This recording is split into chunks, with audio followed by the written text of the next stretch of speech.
This is the 2021 Mercedes-Benz GLC 300, a two-row SUV. Oh sure, it's luxurious, but how does it do in handling a family stuff? And how does it stack up against its competitors? Let's find out today on Family Wheels.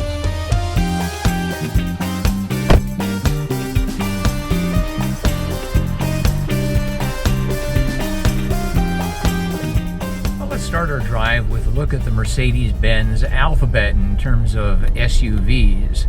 There's the GLA class, GLB class, we are in the GLC class, and above us, the GLE and the GLS. If that sounds at all familiar, of course it corresponds to Mercedes-Benz's sedan lineup. In addition to the GLC SUV that we're driving, there's also a GLC coupe or coupe, if you wish, with the tightly sloped back. You lose a fair bit of room on that one, but some people like it for the looks. It is, as mentioned, a two-row SUV. It has 255 horsepower from its 2-liter turbocharged 4-cylinder engine. And you gotta say, Mercedes-Benz has essentially perfected the 4-cylinder turbo in recent years. And although we've only got 255 horsepower only, the turbo kicks in pretty early, and if you want to get up and go, you can. A really nice touch is the panoramic sunroof's cover. You can see it here. It's translucent, doesn't cut the light out, and it doesn't let a ton of heat in, but it always leaves you a bit of brightness coming in. And that's really a thoughtful touch, also very luxurious.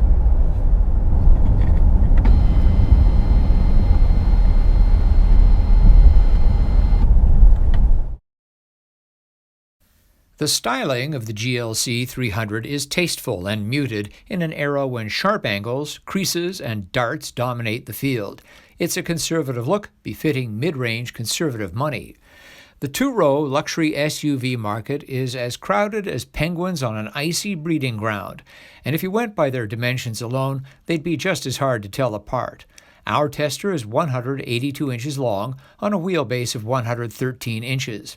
Most of its major competitors are within a couple or 3 inches of that, and the difference in wheelbases is even less. It's a good thing we've got sheet metal and interior designs to differentiate them from their rivals. And what an interior it is! Ours looks appropriately high-end in a light cream color that would cause some parents to say hard no, given the mess kids can make. But this fancy-looking upholstery is not leather, it's artificial. Mercedes calls it Artico leather, but don't be misled. The good news is that it should be easier to clean up the spills of kids and other occupants. It's also available in black. The wood trim is genuine, though. It's open-pore brown ash and adds an important luxury touch. The seats are magnificently comfortable, with a full set of power adjustments for the front passenger as well as the driver, including multiple memory settings. The seats also have that excellent German feature, the extendable front bolster. The rear seats seem comfortable for long rides too, and they're heated. The Mercedes-Benz MBUX interface is exceptional. It offers 4 ways to manage infotainment and vehicle settings: touchscreen, a trackpad that's actually pretty good, steering wheel controls including a mini trackpad for swiping gestures, and voice commands by saying "Hi Mercedes." I found that "Hey Mercedes" also worked. In addition to the usual media, phone, and navigation functions, MB's Linguatronic also provides Siri-like information services in response to natural language commands. It'll even turn the temperature up if you say, "Hey Mercedes, I feel cold."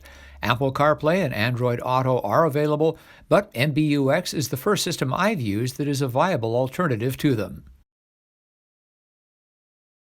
We've got 5 drive modes to play with. They are Eco, Comfort, Sport, Sport Plus, and Individual, customizing various aspects. So depending on drive mode, you get a lot of different responses, including in the throttle. And this is where I mistakenly thought that we had turbo lag on this vehicle. In the Comfort as well as the Eco mode, there's a bit of delay before the engine picks up and goes after you hit the throttle. In the Sport modes, that's not the case. You get immediate throttle response. Torque comes on nice and early, as mentioned, at 1800 RPM, and when you want to go, you go. We're going up quite a steep hill, so pretending we're on a mountain trip, no problem getting over the Rockies in this thing. I switched to Sport mode to head through a nice little series of curves here. Sport mode changing the engine suspension, as well as the steering and the suspension. It definitely tightens up the steering response, that's for sure. You can feel that. It's not onerous or anything, but you notice a difference. Really just a nice little confidence builder. You also get a little more engine noise, but it's not obtrusive. It's just nice.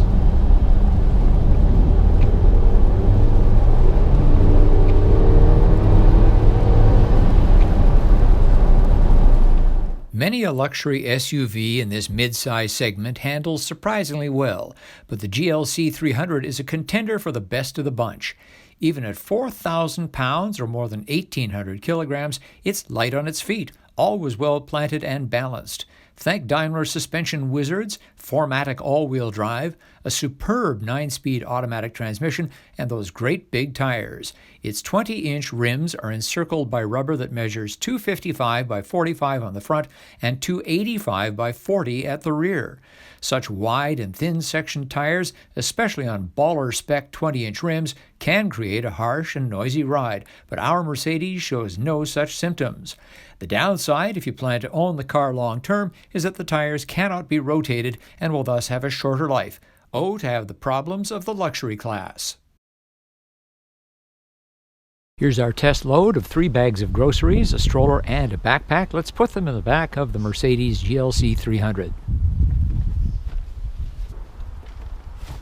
Everything fits quite easily with room for more. Now it's time to put the child seat in the car.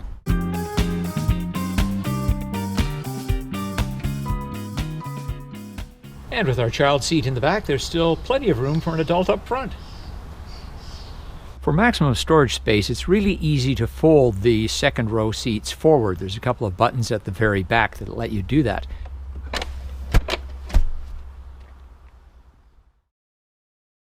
The options add up in a hurry. This vehicle comes in at $63,190. So let's look at some of the options. The paint, a lovely brilliant blue metallic, $890. What's called the night package, $2,100. That's a blacking out of various features among other aspects. The premium package, $4,500. And in the premium package, we get the 10.25-inch touchscreen, MB navigation, MBUX augmented video for navigation, wireless charging and pairing, Apple CarPlay and Android Auto, panoramic sunroof, keyless operation, power tailgate, and more as we add the Premium Plus package. Premium Plus package, $2,100 more. That gets you the really, really good 360-degree camera, foot-activated tailgate, 64-color ambient lighting, parking assist, garage opener. Also available, not on our list here, Burmester sound, $1,000. Head-up display is $1,500 more. Active safety suite, $2,700. The vehicle already comes with a really good safety suite, but these are the active safety features that add that price. But also on this vehicle, we have the technology package for $1,900. That includes LED headlights and a 12.3-inch digital instrument panel. We have the 20-inch wheels I spoke of, $750 for those. Brown ash wood trim open pore, $250. Heated rear seats, $550 extra, and the heated steering wheel is also extra, $250. That's how we get to $63,190. The luxury two-row SUV is one of the most crowded segments in the automotive world, with dozens to choose from in this price range. But if the regular three-pointed star isn't enough of a status symbol for you, there's AMG, the performance division of Mercedes-Benz. They look more aggressive and are more aggressive. The GLC 43 has a twin-turbo V6, while the GLC 63 and 63S have a V8 with twin turbos, the top spec having 503 horsepower and starting at just under $95,000. That's our look at the 2021 Mercedes-Benz GLC 300 4MATIC SUV. What'd you think of it? Leave a comment. Thanks for watching, and thanks for subscribing. I'm Richard Detman. See you next time on Family Wheels.